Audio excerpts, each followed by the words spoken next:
Hello बच्चों, प्यारे बच्चों, जैसा कि अपन आगे बढ़ रहे हैं उसी में आज इस सीरीज में चलेंगे ऑर्गेनिक केमिस्ट्री की। ऑर्गेनिक केमिस्ट्री की फीलिंग्स क्या रहेगी आपको ये मैं विश्वास दिलाता हूं कि वाईफाई स्टडी नीट 20 जो आपके लिए जो कॉन्सेप्ट लाता है वो आपको कहीं नहीं मिलेंगे। ऐसा क्यों है कि कहीं नहीं मिलेंगे? सर यूट्यूब पे बहुत सारी वीडियोस है, उनसे भी तो हम सीख सकते हैं।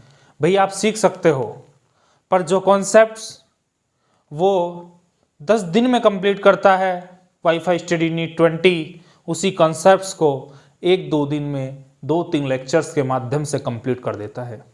जैसे कि आपको फीलिंग्स आएगी कि जब ऑर्गेनिक केमिस्ट्री की माँ बना देंगे तब समझ में आएगा। ऑर्गेनिक केमिस्ट्री की माँ का मतलब बेंजीन बना देंगे, और बेंजीन को बनाने के लिए कोई एक प्रोसेसिंग नहीं, आपको बहुत सारे प्रोसेसिंग्स बताएंगे जिससे आप बेंजीन बना दोगे।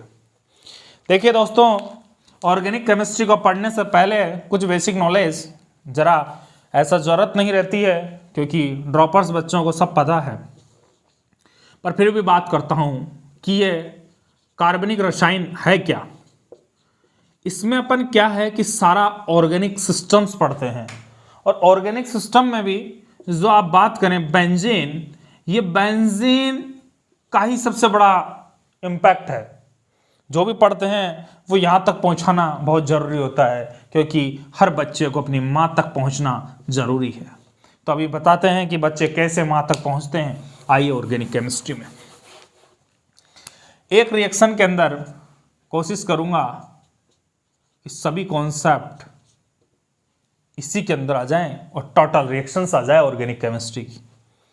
देखिए बेटे, जैसे CH3 है, आपको लगेगा सर मिथाइल आयोडाइड है। जी सर क्या करें इसका? कुछ भी नहीं करना बेटे, Hg डालो और इसको गर्म कर डालो।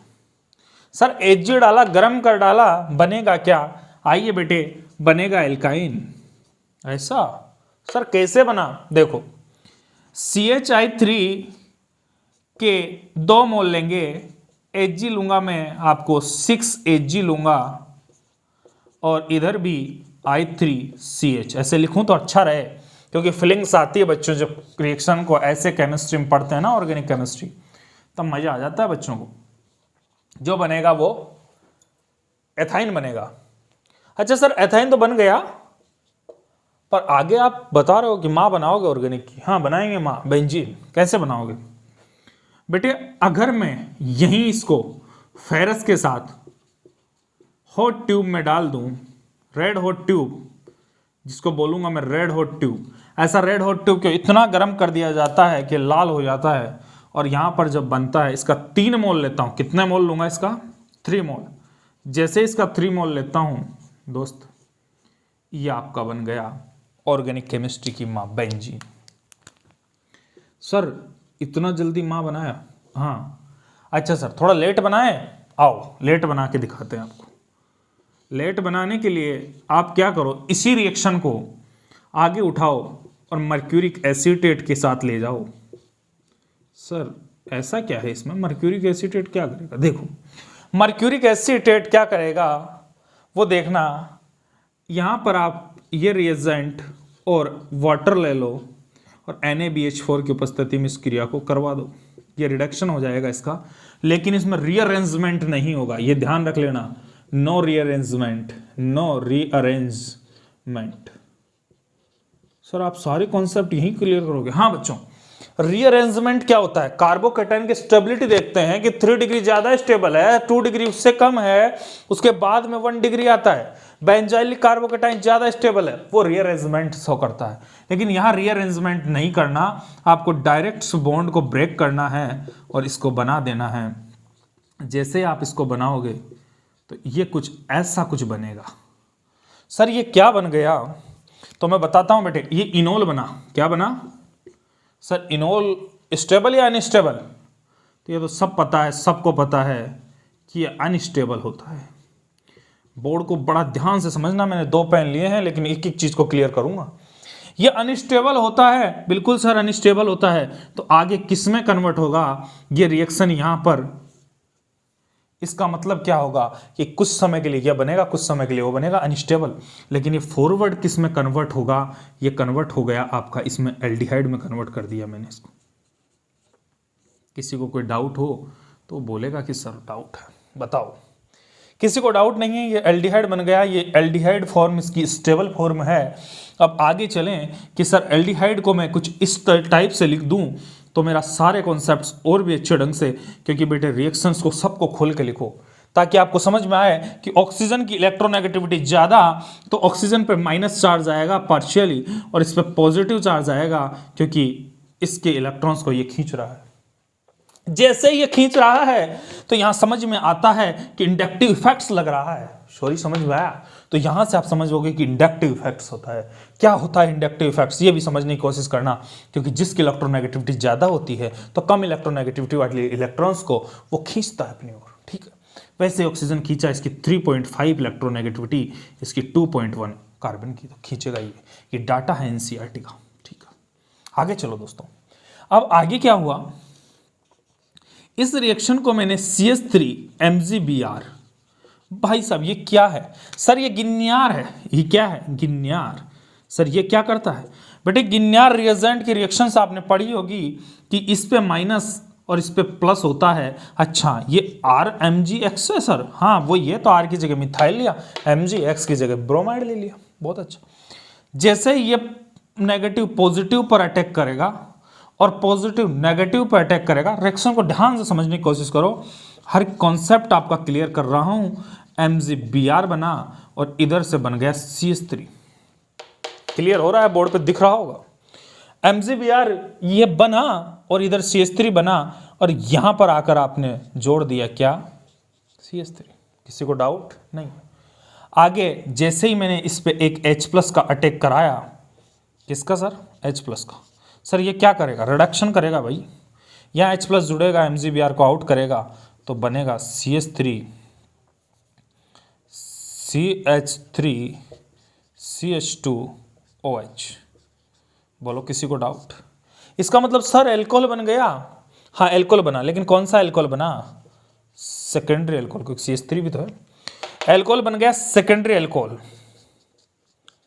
सर ये सेकेंडरी एल्कोहल तो बन गया, लेकिन आगे भी कुछ बन सकता है। हाँ बन सकता है ना। सेकेंडरी एल्कोहल को अब मैं आगे क्या कर रहा हूं, थोड़ा ध्यान से समझने की कोशिश करना कि अब सेकेंडरी एल्कोहल तक हम पहुंच गए हैं। अब सर आगे मैं क्या करूं, अब लो भैया NaNH2, इसे कहता हूं मैं सोडामाइड। क्या कहूंगा, सोडामाइड। अच्छा सर ये क्या करेगा बच्चे, सोडामाइड की रिएक्शन जब इससे कराओगे तो Na+ यहां आकर ऐड होगा और NH3 गैस के रूप में बाहर हो जाएगा। बोलो कोई डाउट? नो। रिएक्शन को समझो यार, फील आती है ना। ऑर्गेनिक जब हरिओम शर्मा से आप पढ़ोगे तो HS आपको बताएंगे कॉन्सेप्ट्स को कि जैसे फील आ रही है ना आपको CH2, वैसे के वैसे जोड़ो, देखो मजा आ रहा है। ONA, ठीक है, और यहां पर आपने CH3 जोड़ दिया, CH3। सारे बैलेंस देख लीजिए आप एक बार, यहाँ पर सारी बैलेंसी एक CH है, सारी बैलेंसी कंप्लीट है, कार्बन की चारों बैलेंसी कंप्लीट है, ONA आ गया। बहुत अच्छा यार। सर अब क्या कर दोगे? अरे कुछ नहीं, चमत्कार होगा क्या, वही माँ बनाएंगे। देखो बनाएंगे माँ, कैसे बनेगी माँ देखते। आगे चलूँ तो ये सोडामाइड के साथ NaNH2 की रिएक्शन करवा डाली। अब यहाँ पर जो मैं रिएक्शन कराऊंगा वो थोड़ा सा ध्यान से अगर तुम समझोगे तो आपको समझ में आ जाएगा। इथाइल ले लिया और इसमें क्या लूंगा, ब्रोमाइड ले लूँ क्या, इथाइल ब्रोमाइड के साथ। सर ये क्या, अच्छा RX। अच्छा तो इसका मतलब ये विलियमसन सिंथेसिस होगा, विलियमसन सिंथेसिस। अच्छा तुम्हें कैसे लग रहा है यार, ये सिंथेसिस हो रहा है, विलियमसन सिंथेसिस। हाँ सर समझ में आ रहा है कि ये NaBr तो निकल रहा है और इथाइल यहाँ जुड़ रहा है, तो शायद ये बन गया CCO, इथाइल यहाँ जुड़ गया और ये बिल्कुल। क्या यही बना, क्या यही बना? तो आपको समझ में आया कि यही बन गया यहाँ तक। ठीक है, देखो बेटे इसमें बोर्ड में थोड़ी प्रॉब्लम आपको आ सकती है, ये दिखाई नहीं दे रहा होगा इसलिए मैं इसको मिटाता हूँ। आप इसको थोड़ा ऊपर देखने की कोशिश करना ना। इस रिएक्शन को, ये सेकेंडरी एल्कोहल था, सोडामाइड जैसे ही डाला मैंने तो ये सेकेंडरी एल्कोहल आपका क्या बनाया, ONA बनाया और यहाँ पर आपका बन गया CH3। ठीक है दोस्तों, एक बैलेंसी के लिए H लगा दो। आगे चलो, इस रिएक्शन को अब अपन आगे बढ़ा रहे हैं। आगे किस पे करवाऊं?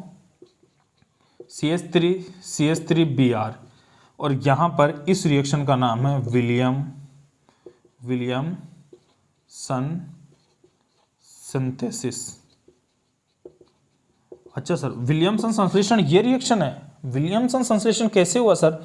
अच्छा, RX की रिएक्शन आपने इससे करा रहे हो, तो यहाँ से ये इधर से Br निकलेगा, इधर से सोडियम निकलेगा, और ये इथाइल यहाँ जुड़ जाएगा, तो आपका जो बनेगा वो शायद ये बन रहा है। सर इसको मैंने इथाइल, डायरेक्ट इथाइल लिख दिया है, और आपको ये दिख रहा होगा। अब इस रिएक्शन को मैं आगे बढ़ाऊंगा HBr की प्रेजेंस में। इसका स्क्रीनशॉट नोट करिए, मैं मिटाता हूं इसको, मैं पहुंचाऊंगा आपको उसी बेंजीन तक। देखिए, इनका आपको ये मिटान रहा हूं, ये जो स्टेप्स हैं उनको मैं मिटा रहा हूं। देखना, अब रिएक्शन इधर से चालू है, आप थोड़ा सा ध्यान देना ना। देखिए दोस्तों, अब अपन HBr का रिएक्शन इस पे करा रहे हैं, इस पे प्लस, इस पे माइनस। जैसे ये रिएक्शन होगा तो ये अल्कोहल के अंदर कन्वर्ट हो जाएगा, और ये जो आपका जब अल्कोहल बनाएगा उसके बाद जो बचेगा वो क्या बचेगा? सॉरी, ये यहाँ से टूटेगा ये बॉन्ड, और ये तो बनेगा इथाइल ब्रोमाइड, और ये बन जाएगा आपका अल्कोहल। तो आपका अल्कोहल वापस जैसे निकल गया, चेक कर लो आप, और ये आपका इथाइल ब्रोमाइड बन गया। सर इथाइल ब्रोमाइड बन गया, अब रिएक्शन को आगे कराओ। आगे मैंने ड्राई ईथर लिया और सोडियम ले लिया, ठीक है। ड्राई ईथर सोडियम, ये रिएक्शन कौन सी रिएक्शन हो गई बेटे? ये वुड्स रिएक्शन है, वुड्स रिएक्शन है। अच्छा सर, वुड्स रिएक्शन है। वुड्स रिएक्शन किस पर होती है? ड्राई ईथर की प्रेजेंस में होती है, सोडियम होता है, तो क्या बनता है? अगर सम में होता है, अगर कार्बन की संख्या क्या होती है? सम संख्या में हो अगर कार्बन, तो इथाइल में 2 कार्बन होते हैं, तो दोनों कार्बन आपस में जुड़कर 4 कार्बन बना लिया। बोलो, ये बन गया, ये ब्यूटेन बन गया, एन ब्यूटेन बन गया। किसी को कोई डाउट? अगर ये सिमेट्रिकल है तभी ड्राई ईथर पे वुड्स रिएक्शन दिया। अगर ये यहाँ तक एन ब्यूटेन बना, एन ब्यूटेन की अभिक्रिया में पहले Br2H से करवा दूं, तो जैसे H Br2 से कराऊंगा तो यहाँ पर Br जुड़ जाएगा। Br की अभिक्रिया अब आगे जाकर मैंने लिया बेंजीन और प्लस फेरस, तो इसमें आपका FSR रिएक्शन देगा। ये जैसे ये FSR रिएक्शन आगे होगी, तो जैसे FSR रिएक्शन होगी तो यहाँ से ये हटेगा, यहाँ पॉजिटिव आएगा, और इसका अटैक यहाँ हो जाएगा, तो ये आपका बन जाएगा यहाँ पर, ठीक है। इसको यहाँ जोड़ दिया। उसके बाद में अपन ने क्या करवाया कि ये रिएक्शंस, यहाँ तक आपको किसी को कोई डाउट हो तो मेरे को बता सकता है कि सर मुझे ये प्रॉब्लम आ रही है, हमें ये समझ में नहीं आ रहा है। यहाँ तक अगर ये FSR रिएक्शन करवा दी, FSR रिएक्शन के बाद में आपने क्या करवाया? NBS का अटैक करवाया। समझते जाओ आराम आराम से। NBS होता है एन ब्रोमोसक्सिनामाइड, एन ब्रोमोसक्सिनामाइड। अच्छा सर, ये एन ब्रोमोसक्सिनामाइड क्या करेगा? ये बच्चों जब भी अटैक करता है तो ब्रोमीन, आपकी जो ब्रोमीन है वो आपकी कहाँ पर ऐड होती है? ये इंपॉर्टेंट चीज़ है। ये बेंजाइलिक पोजीशन पर आपका ऐड हो जाएगी, और ये ब्रोमीन जो होगी वो आपकी यहाँ जुड़ जाएगी। ये बन गया ब्रोमीन, ऐड हो गया। अब ऐसे ही ब्रोमीन जब ऐड हुआ तो आगे आपने चला कि बेंजीन के अंदर आगे रिएक्शन को सर मैं क्या कराऊं?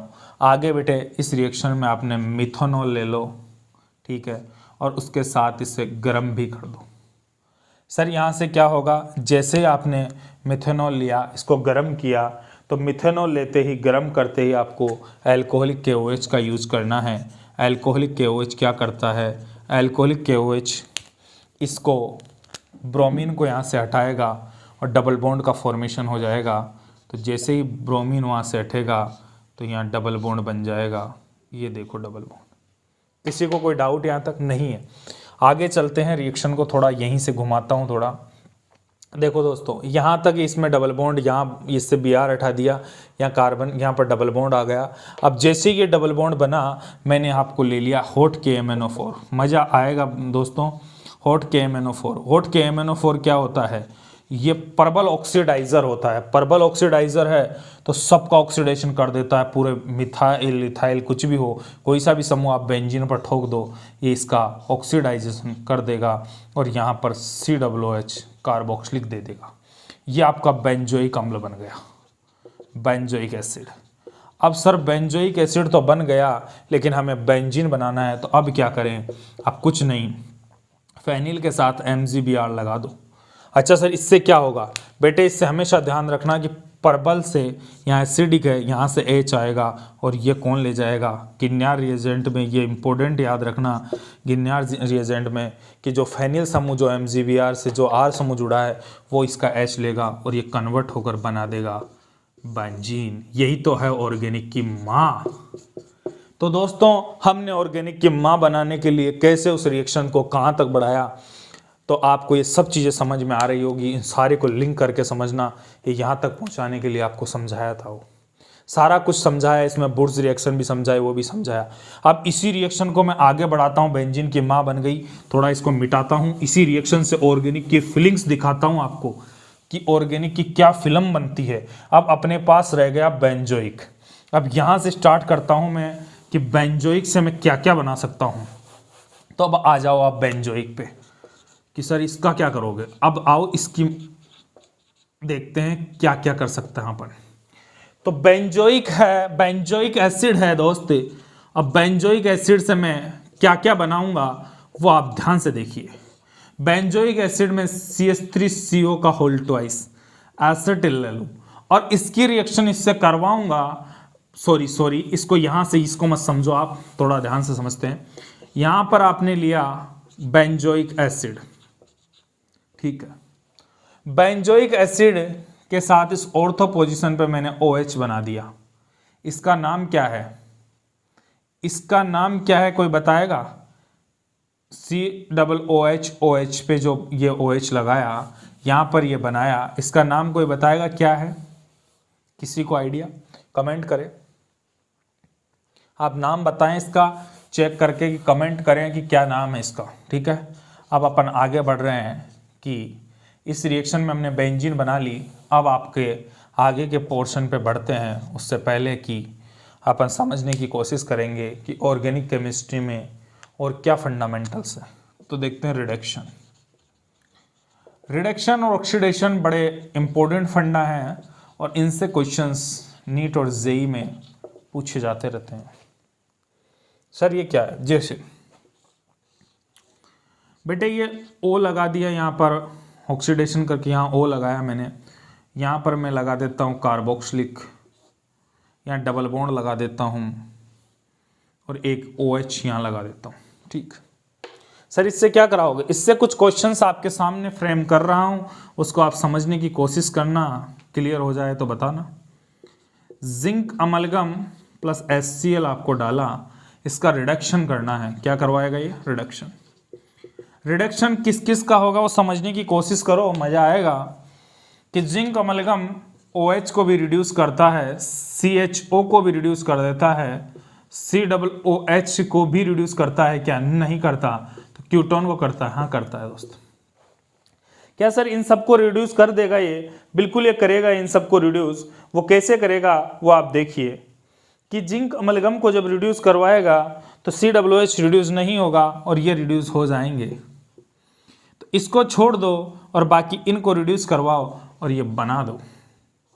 शायद यही होगा, जो भी है। डबल बॉन्ड लगाओ, यहाँ पर COOH लगाओ और इनका सबका रिडक्शन हो गया। बोलो ये बन गया। उसके अलावा कि सर जिंक अमलगम लिया तो ये बन गया, इसका नाम है जिंक अमलगम। अमलगम इसको क्या कहते हैं? इसे कहते हैं क्लीमेंशन up chain, क्लीमेंशन up chain, क्लीमेंशन reduction. अच्छा सर क्लीमेंशन रिडक्शन तो हमारे समझ में आया सर। एक नाम हमने पढ़ा है वोल्फ किश्नर। हाँ बेटे वोल्फ किश्नर पढ़ा है ना सर। वोल्फ किश्नर क्या OH को रिड्यूस करेगा? नहीं बेटे, क्योंकि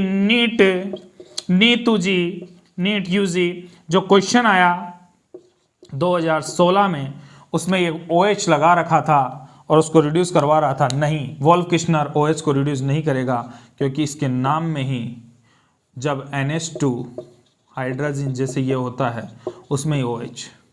तो ये यहीं से याद रखो कि OH इसके पास है तो ये OS को रिड्यूस नहीं करेगा, ये ओनली किस किस को रिड्यूस करेगा, एक तो कीटोन को करेगा, एक एल्डिहाइड को करेगा, दो को ही करेगा। इसका मतलब यहाँ पर जो बनने वाला है वो COOH, डबल बॉन्ड को ऐसे कैसे लगाओ, OH को यहाँ लगाओ, बोलो ये बनेगा या नहीं बनेगा? बनेगा। दोनों रिडक्शन आपको समझ में आ गए होंगे, वोल्फ-किश्नर भी और क्लीमेंशन भी। ये बहुत इंपॉर्टेंट है नीट के और जेई के मायने से। तो क्या सर और कंसेप्ट भी समझाओगे? हाँ समझाएंगे ना। देखो यहाँ तक तो ये कंप्लीट होता है। अब आगे का एक क्वेश्चन जो आपको मैं समझा रहा हूँ उसको ध्यान से देखो। आगे क्वेश्चन क्या है सर?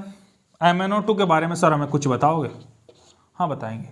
ये ऑक्सीडेशन करता है सर, बिल्कुल करता है बेटे, नोट करते जाना पॉइंट। MnO2 ऑक्सीडेशन करता है, लेकिन किस किस का ऑक्सीडेशन करता है और किस किस का नहीं करता है, ये भी तो बड़ी प्रॉब्लम की बात है। तो दोस्तों ये बेंजाइलिक हो, ये एलाइलिक हो, बेंजाइलिक एलाइलिक पोजीशन वाले ही OH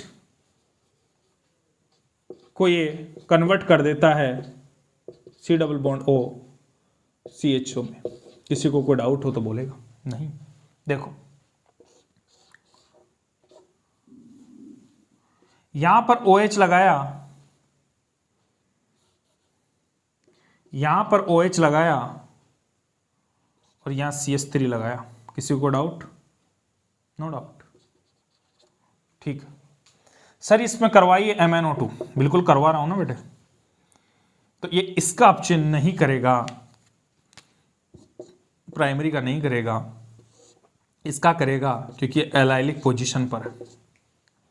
जैसे इसका ऑप्शन होगा तो आपको जो बनेगा उसके दर्शन आप कर लीजिए।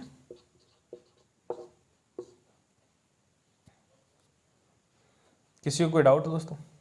नहीं है। यह बन गया, इसका कीटोन में चेंज कर दिया। क्यों? क्योंकि सेकेंडरी अल्कोहल था, उसने इसने कीटोन बना दिया। किसी को डाउट?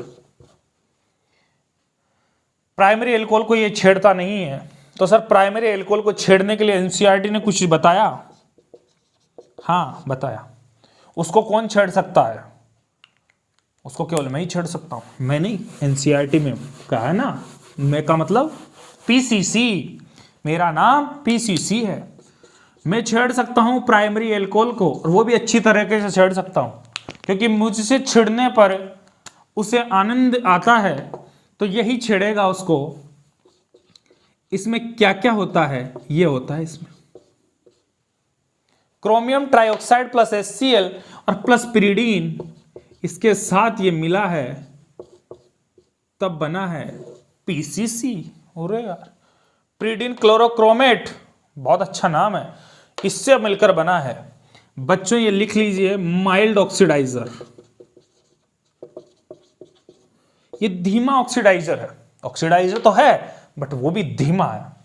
अच्छा, ये छेड़ेगा प्राइमरी को, और प्राइमरी को छेड़ने पर लब्धि ज्यादा होती है। तो ये एनसीईआरटी ने मेंशन किया है, इसलिए मैं बता रहा हूं ना। तो जैसे ही प्राइमरी अल्कोहल आपको जहां भी दिखे तो उसको बोलो भैया तेरे को तो कौन छेड़ेगा?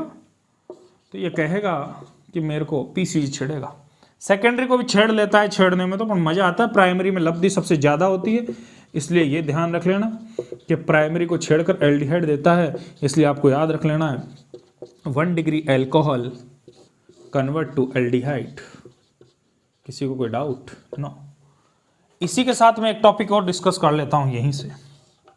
सर कॉपर के साथ 300 डिग्री सेंटीग्रेड पर क्या देता है? देख दोस्त, कॉपर के साथ 300 डिग्री सेंटीग्रेड पर भी प्राइमरी अल्कोहल एल्डिहाइड देगा, लेकिन फॉर एग्जाम्पल अल्कोहल में ले लूं सेकेंडरी और टेम्परेचर वही 300 डिग्री सेंटीग्रेड और कॉपर ले लूं, तो दोस्त ये कीटोन दे देगा। ये आपको याद हो जाना चाहिए। ठीक है सर, ये समझ में आ गया। बस ये समझ में आ गया तो कंसेप्ट क्लियर हो गए भैया। एनसीईआरटी के सारे पोर्शन आपके क्लियर हो गए। ठीक है, तो ये पीसीसी के बारे में आपको समझ में आया। अच्छा सर, पीसीसी पढ़ाया, जिंक अमलगम पढ़ाया, ये पढ़ाया, इसका स्क्रीनशॉट ले लीजिए। अब आपका क्या रह गया? अब आइए, जिंक अमलगम हो गया, पीसीसी हो गया और वोल्फ किश्नर हो गया। अब हम बात करते हैं आपसे कुछ देसी अंदाज में। अब माँ से स्टार्ट करते हैं और माँ की रिएक्शन Cl2H के साथ करवा देता हूँ। बहुत अच्छा क्वेश्चन नेट और जेई में बहुत बार पूछेगा, क्योंकि एनसीईआरटी के मैं डाटा लिखूंगा, ये डाटा इंपॉर्टेंट है इस क्वेश्चन के लिए। बेंजीन था, माँ थी, मैं माँ बोलूंगा आप समझ जाना, जब भी ऑर्गेनिक में माँ का मतलब बेंजीन। माँ की रिएक्शन इसके साथ कराए Cl2H के साथ प्रकाश में। जैसे ये रिएक्शन हुई तो क्लोरोबेंजीन बन गया। अब यहाँ समझाने का बड़ा मज़ेदार चीज़ है, जो डाटा मैं एनसीईआरटी के बोलूँ उनको समझना ना दोस्त। एक क्वेश्चन यहीं से उठाता हूँ और एक क्वेश्चन इसी के साथ और डिस्कस करते हैं। CH3CH3 इथाइल के साथ भी Cl2H डालता हूँ और रिएक्शन को आगे बढ़ाता हूँ तो बनता है CH2Cl। ये सर ये दोनों चीज यहाँ क्यों बता रहा हूँ, देखो बेटे इसमें समझने की कोशिश करना, दोनों चीज से क्या बता रहा हूँ। यहां पर भी Cl जुड़ा है कार्बन के साथ, यहां पर भी Cl जुड़ा है कार्बन के साथ, पर करिश्मा यहाँ क्या है वो समझने की कोशिश करो, मजा आएगा। यहां क्या हो रहा है कि इस कार्बन के अंदर, इस बेंजीन के अंदर रेजोनेंस चल रहा है, रज्जो है भैया, ये अपने आप में रज्जो में है। और जब आदमी रज्जो में होता है तो भाई साहब क्या करता है, वो रज्जो में है और ये इसके साथ रज्जो में है और इसके लोन पेयर भी इसके साथ रज्जो में है। अब ये रज्जो रज्जो आपस में रज्जो चल रहा है, तो इस रज्जो से क्या हुआ, इसके अंदर जो सिंगल बॉन्ड दिख रहा है वो सिंगल बॉन्ड ना होकर ये डबल बॉन्ड कैरेक्टर शो कर रहा है। क्या कर रहा है, डबल बॉन्ड कैरेक्टर शो कर रहा है, डबल बॉन्ड के गुण दिखा रहा है। तो अब इसमें क्या होगा सर, सिंगल बॉन्ड की लेंथ ना होकर कार्बन और Cl की जो बॉन्ड लेंथ होगी वो 169 पिकोमीटर होगी। डाटा एनसीईआरटी से सीधा, ये ध्यान रख लेना बेटे, एनसीईआरटी ही पूछते हैं आजकल कॉम्पिटिटिव एग्जाम्स में। 169 पिकोमीटर इसकी बॉन्ड लेंथ हो गई, क्योंकि इसमें सिंगल बॉन्ड में डबल बॉन्ड कैरेक्टर आ गए। मजा यही खत्म नहीं होता, आगे चलते हैं। यहां पर तो सिंगल बॉन्ड में सिंगल ही कैरेक्टर हो गए तो बॉन्ड सिंगल ही रहेगा। अब ये अभी भी सिंगल है बेचारा, ये सिंगल से डबल बन गया, डबल बनते ही बॉन्ड लेंथ घट गई। वैसे भी याद रख लो, सिंगल से डबल बनते ही बॉन्ड लेंथ घट गई। यहां पर बॉन्ड लेंथ, यहां पर बॉन्ड लेंथ आपकी जो होगी वो 177 पिकोमीटर। दोस्त एनसीईआरटी का एज इट इज डाटा है, 169 पिकोमीटर यहाँ की बॉन्ड लेंथ और यहाँ की 177 पिकोमीटर। हो सकता है आजकल जेई पूछता है डिफरेंस कितना होगा, तो डिफरेंस तो आप निकाल लेना, डिफरेंस भी पूछ लेता है। ये समझाने का मतलब था कि जब इसकी रिएक्शन हुई तो डबल बॉन्ड कैरेक्टर आए, डबल बॉन्ड कैरेक्टर में यहाँ पर रज्जो चला, रज्जो चलने पर यहाँ पर डबल बॉन्ड कैरेक्टर आए। इस बॉन्ड को तोड़ने के लिए एनर्जी ज्यादा देनी पड़ेगी, इस बॉन्ड को तोड़ने के लिए ऊर्जा ज्यादा देनी पड़ेगी, बहुत ज्यादा देनी पड़ेगी। यहाँ ऊर्जा थोड़ी कम देनी पड़ेगी, एनर्जी कम रहेगी। ये भी क्वेश्चन पूछा जाता है। ठीक है दोस्तों, ये नोट हो चुका है। आगे चलो, इसका स्क्रीनशॉट लीजिए, मजा आएगा केमिस्ट्री को। आगे आओ, ऑर्गेनिक केमिस्ट्री को धुआंधार तरीके से पढ़ते हैं। ऑर्गेनिक केमिस्ट्री में सर और क्या है बच्चों, बहुत कुछ है ऑर्गेनिक केमिस्ट्री। ऑर्गेनिक केमिस्ट्री की माँ देखते हैं पहले। इस माँ को उठाओ, माँ से पूछो कि माँ तेरे को क्या क्या बनाऊं मैं। माँ की जब क्रिया कराते हैं O3 जिंक से तो ओजोन अपघटन हो जाता है और ये बॉन्ड टूट जाते हैं। जैसे ऐसे बॉन्ड होते हैं तो ये ऑक्जेलिक में ये 3 मोल बनते हैं CHO के। कितने मोल? 3 मोल। ऐसे ये बॉन्ड टूटते हैं। ये बेंजीन को आप वापस देख लीजिए, डिफॉर्मेशन हो गया था वहाँ बेंजीन का। और ये CHO ग्लाइकोसिल के 3 मोल बन गए। अच्छा सर ये ओजोन अपघटन में हुआ, हाँ। लेकिन अब अगर इसी क्वेश्चन में आप थोड़ा आगे बढ़ के चेक करते हो तो मैंने ये माँ बनाई ऑर्गेनिक केमिस्ट्री की और अब चलता है अपन आगे। Cl2H डाला, आगे हुआ क्लोरोबेंजीन। क्लोरोबेंजीन तो बना दिए सर, आगे क्या करोगे? आगे बेटे वो करूँगा जो एनसीईआरटी ने लिखा है। 623 केल्विन, 300 एटीएम प्रेशर और ये NaOH सर ये क्या होगा? बेटा ये डाटा बिल्कुल आपको याद रखना है, NCERT। सर क्या बनाएगी? फिनोल बनाएगी। सर फिनोल तो बन गया, ये फिनोल क्या है? पैराहाइड्रोक्सीबेंजीन तो है। अच्छा ये फिनोल की अब अभिक्रिया आगे चेक करो, HNO3 के साथ कराऊं, लेकिन कॉन्सनट्रेट के साथ। तो जैसे इस कॉन्सनट्रेट के साथ इसको उठाऊंगा तो ये NO2 सभी जगह NO2 लग जाएगा। इसका मतलब इसका कुछ नाम होता है सर, होता है ना? क्या नाम होता है? 1 2 3 4 ऐसे बोलूंगा ना, 1 2 3 4 5 6 ऐसे आएगा? नहीं, उस लेबलिंग के नाम की नहीं, इसका नॉर्मल जो नाम है, कॉमन नाम, वो पिक्रिक एसिड है ये। अच्छा सर ये पिक्रिक अम्ल है, हाँ। तो ये पिक्रिक अम्ल है और पिक्रिक अम्ल इस टाइप से बनता है, वो आपको मैंने बना के बताया। अब अपन इस फिनोल की अभिक्रिया को आगे और जगह लेके जाते हैं, पिक्रिक अम्ल को मिटा देते हैं।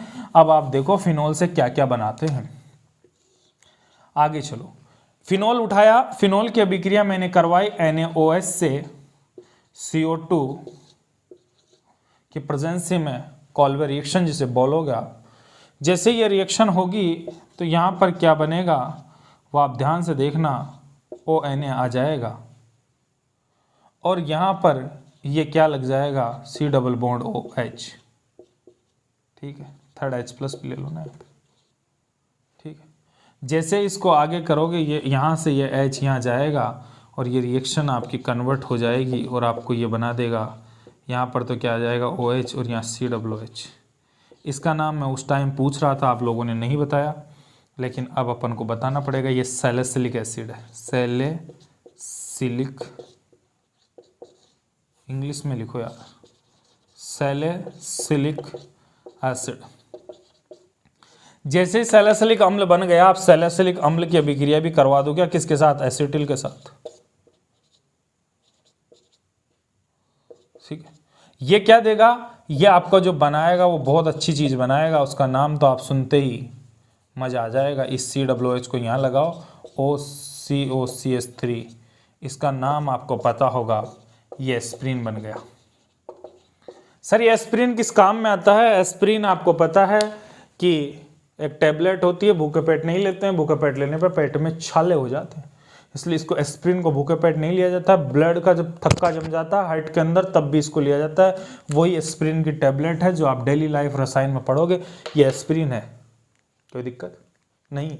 ये एस्प्रिन का फॉर्मूला है, आपको ध्यान से समझ लेना है, ये बहुत इंपॉर्टेंट है, किसी को कोई डाउट नहीं है।